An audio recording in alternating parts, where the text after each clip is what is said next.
what is it like dating as a Black person in China? So I'm going to put this topic into three different buckets. The first is going to be expectation, the second is going to be fascination, and the third is going to be longevity.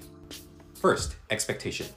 So as I've spoken about in my previous videos, a lot of people in China have never interacted with Black people in a significant way and have never had a Black friend before. So a lot of their understanding and perceptions of Black people all come from media. And because of that, what they see in Western media are basketball players or rappers or even worse, violence, because that's what gets filtered in Western media into China. And so because of that, a lot of people will have these expectations of me when I go on dates with them, or even when I'm just talking to them on a dating app. So for example, I'll go on a date with someone and they'll meet me and they'll immediately ask, oh, are you into basketball? Or are you into rap? Or are you into this or into that? I know all Black people are really into this, so, are you into this as well? And so this in itself, I actually don't think is that big of an issue. It's an issue, but it's not an issue as it relates romantically. The issue is that people's fascination with me is predicated on their idealized assumption of who I am. So that is, they think that I'm Black, so they think that I'm good at basketball, or they think that I'm good at rapping, and they may be interested in these things and expect me to be as well.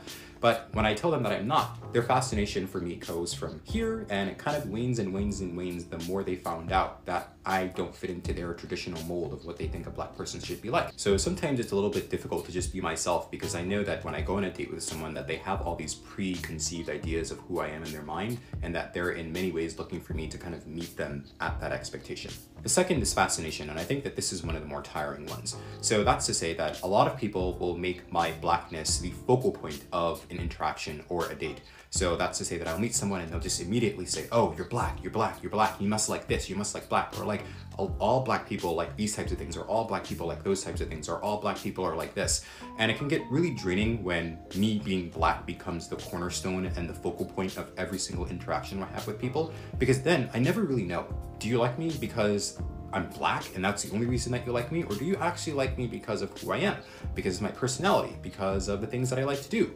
Or is it just some weird kind of fetishization that you have of me because I'm Black? And I never really know.